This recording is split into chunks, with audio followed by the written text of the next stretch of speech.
and then hope for the best. I'm curious about how you find it. I haven't actually tried treating it like a wine yeast yet, but that's because I like the results the way they are. But what I find is it's the one thing I like about it is it's very, very honest about when it's done. You know, I have only out of 40 or 50 batches of JAO and things, other things made with bread yeast in a similar fashion, I've only ever had 2 that decided they were going to go fizzy in the bottle afterwards when I didn't stabilize. So that's the big thing for me about what it does. Okay, I can see that. But what I would like, if you're familiar with your yeast and know what it does and what its tolerances are and stuff, it's the same. I mean, when fermentation's done, it's still basically done. As long as you rack it a couple of times and let it sit till it clears and then rack it again, you'll probably get the same results with just about any strain as long as you let it go to completion. I've had a couple that I've bottled sweet that have kept going, which is why now if I'm not going to stabilize it, I make sure that it sits in a carboy for a year till I'm sure it's done. So my very first mead actually was potential bottle bombs. And, you know, it was still, I think, 3 months where the specific gravity didn't move. And it was good and clear. There was never any sediment. I think I'll have to check. I have one bottle of it from 10 years ago that sat on the kitchen floor with a piece of saran wrap over the mouth, and it still tasted good. I'll have to see if there was any sediment in the bottom of that one. But at the time, there was no sediment from any of them. So I think it had clarified fairly well, and I still ended up with fizzy. So I don't tend to trust wine yeast to tap out when it's actually done. So either I give it a year in a carboy or I hit it with the chemicals. Yeah. Well, the chemicals aren't really all that harmful, so as long as you're using the right dosages and following directions. Yeah, pretty much.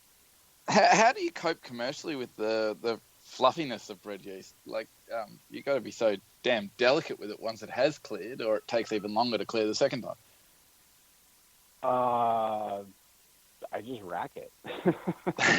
And actually, with the bread yeast, the bentonite in primary has been really good for that because it forces it down to the bottom, and it just makes that like cake layer.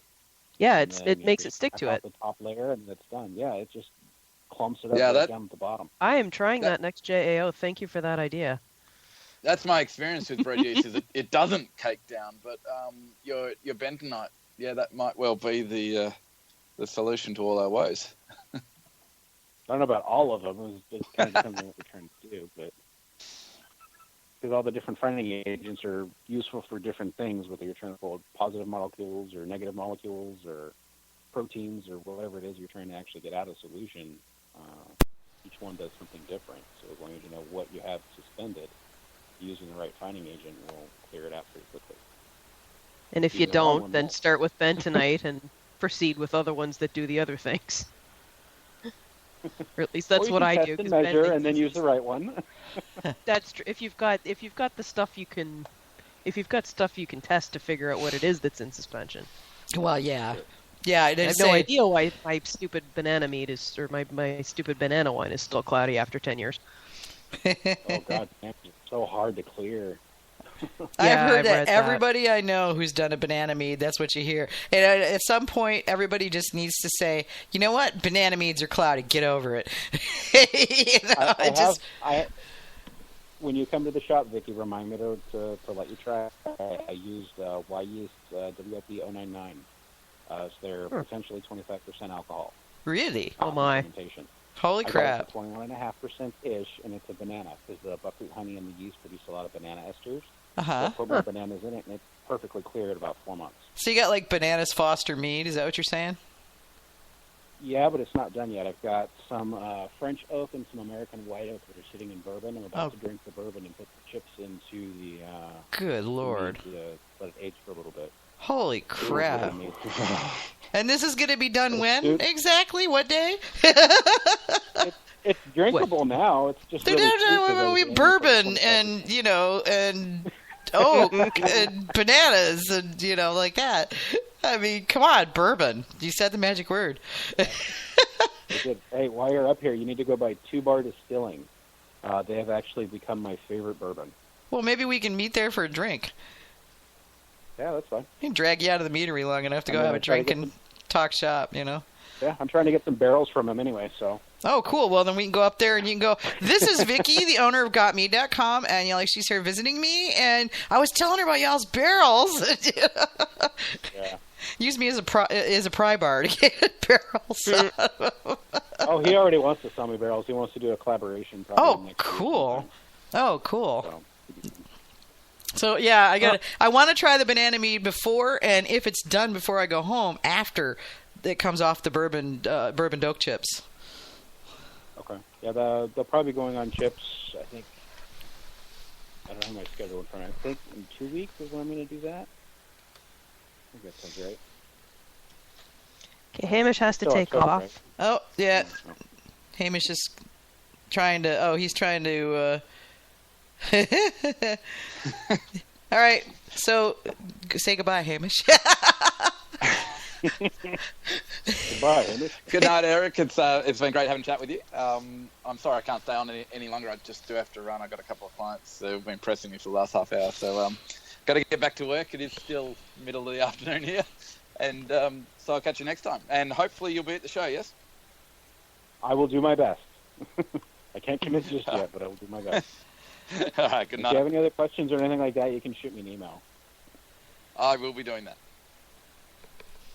All right. Thank you very much, Hamish. All Bye, right. Hamish. Talk to you later, mate. All right, good night. Night. So yeah, I mean that sounds really interesting. How long are you gonna let it sit on the oak? Until it's done. It needs to, huh? Yeah, because it needs tasting and stuff. So yeah. It does. Yeah. And that's kind of my struggle with using barrels and oak chips and stuff, is that it always seems to get better and better. And I'm like, ooh. At what that's point do you good. say, yeah, this is But done? I I wait. know. Yeah. Just another day. Yeah. Okay, another week. And then all of a sudden you've got Chateau Plywood. Yeah, right. Yeah, I know. There's that point past which you can't go cross, and you never know where that point is. Yeah. So that sounds fascinating. We see it's so fascinating that we've run way over. So we're planning on. Yeah, no, not yours. Not your bad at all. You're far too dang interesting. Stop it. This is what happens when we get somebody on here who just comes up with all sorts of neat stuff, but which seems to happen remarkably often because there's so many fascinating People are awesome. Yeah, they really are. Yeah, that's why I live in this world. Heck, I gave up a perfectly good real job to come and do this stuff. So yeah, it's been awesome having you on the show, and really appreciate you sticking it out with us for 2 hours plus. Yeah, no problem. You can thank my wife. She took the kids and got them to bed. So. Oh, yeah. Well, tell your wife we said thank you too. And I look forward I to. still hear 'em in the screaming, so. I'm looking forward to having the opportunity to to come see the place and try some of your meads and maybe check out this bourbon joint before you show up. Oh yeah. No, I'll connect with you and let you know what's going on. I never know what's going to be happening because my schedule is basically revolving around what my daughter and son-in-law are up to, so that I can keep things rolling while they're doing parentally related things. So yeah. So, but I get it. yeah. Well, you know how it is. Your whole life changes, and I'm trying to be the good grandparent, and and give them some support because they're. Even while they're at home, they're still. I mean, you remember, yours are pretty young, so I'm sure you remember vividly that they eat up pretty much your whole life. Well, and fortunately, unfortunately and fortunately, my mother-in-law lives in town. And yeah, there's good and bad for that. House that was, the house that they lived in ended up getting sold while they were still living in it. So they had to move on a moment's notice. And we were in the process of trying to sell our house to buy a different one. And so we had already cleared out all of our stuff, so the entire upstairs of the house was completely empty. So we're like, hey, come live with us.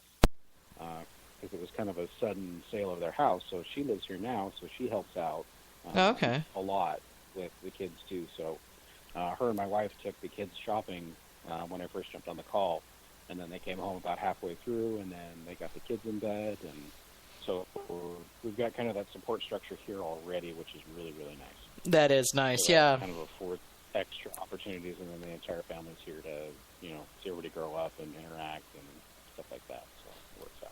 Yeah, that's hard. I live on the other side of the country from my daughter's my only child, so this is my opportunity for grandchildren.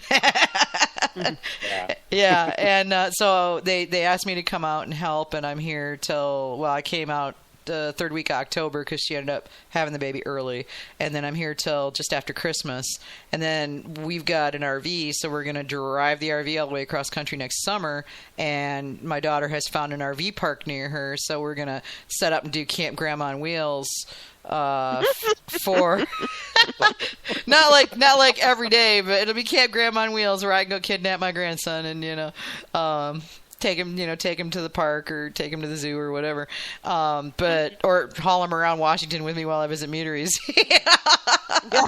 And this is my 6-month-old grandson. Yeah, never mind him. Just hand me a glass. My daughter's gonna shoot me. But so I mean, we're actually, at least for the next year, we'll be spending significant time in Washington. Right on. Yeah, so I'll be around. Right.